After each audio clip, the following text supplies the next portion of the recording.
All right, I know a lot of people have been using the last Dimmy guide you'll ever need very successfully for their prog. But the thing with Dimensius is, it's a hard boss not just to progress on, but also for reclear. So, I decided to bring you guys the last Dimmy guide you'll ever need for reclear. And I'm gonna try to keep this short. Just hit the high points. I know nobody wants to watch a 30 to 40-minute video. So, the first thing you're probably thinking is, why do I need a separate guide for reclear? Are you saying that that there was some problem with the other guides strat? That it was maybe RNG or comp focused, not efficient for reclear? No, that is obviously not true. The thing that people don't really think about is for reclear, you want to be efficient, right? You don't want to keep your raiders just, continuously pulling the boss that you've already killed. And then people want to parse on reclear, right? So you want to optimize your strats so you can parse.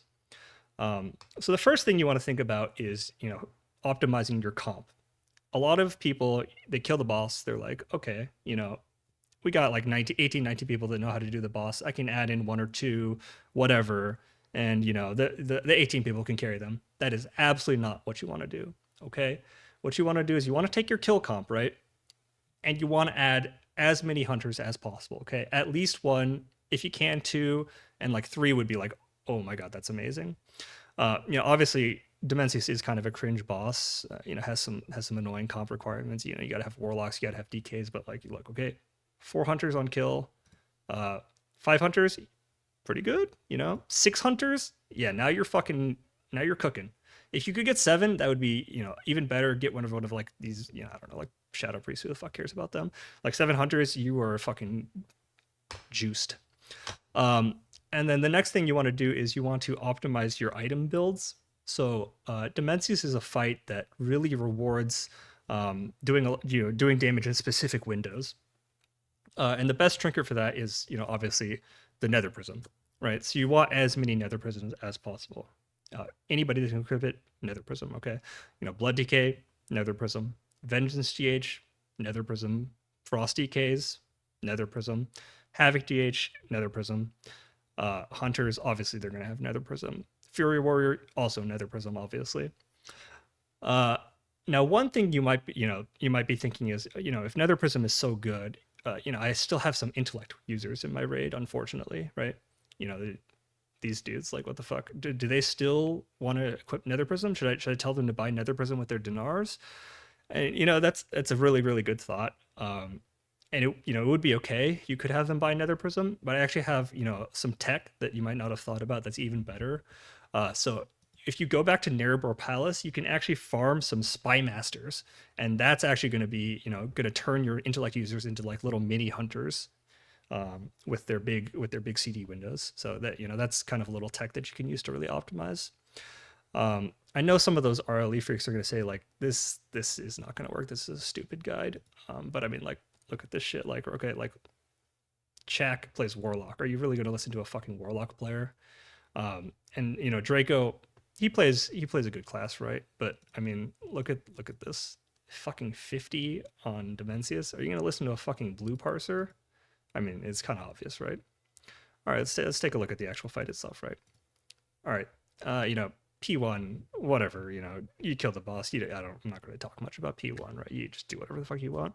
One really important thing, since you want to get a good parse, right? It's very, very important. Do not hit these living masses unless you gain damage from hitting multiple targets. Okay, that's for your warlock bitches to do damage to them. Okay, unless you're meaningfully adding to your damage by hitting them, just hit Dimensius. Okay. Another thing that you might not think about, right? Say you're getting bad procs, right? Or you've just popped your CDs and you get picked for the reverse gravity. Like, I mean, your parse is going to look like shit. Maybe accidentally wipe the raid until somebody else gets picked for that mechanic. Just something to think about. All right, so P1, whatever, who the fuck cares? P2.1, you fly, you do Artosian. I don't actually know what this guy does. I mean, whatever. It's pretty easy part of the fight. Just to hit him until he dies.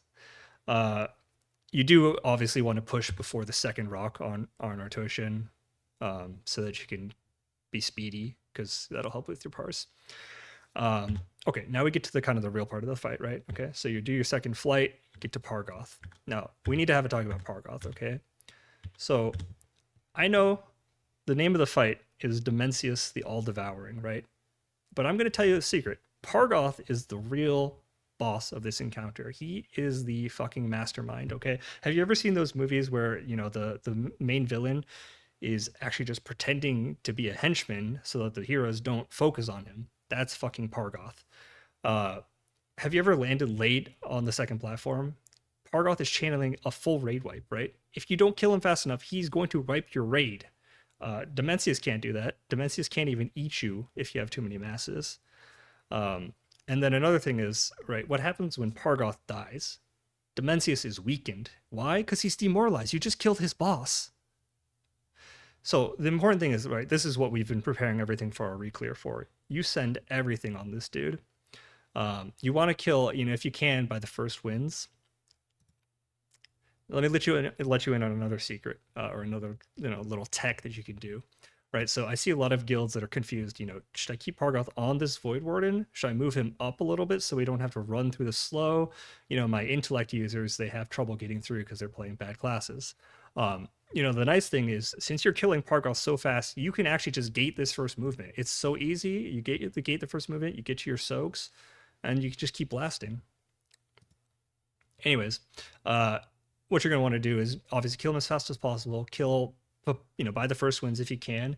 If you can kill him before the wins are going to start, you can even skip killing the extra Void Warden, and that just is going to optimize your damage even more. It's really important you get past this as fast as possible because obviously this phase keeps getting harder and harder as it goes on.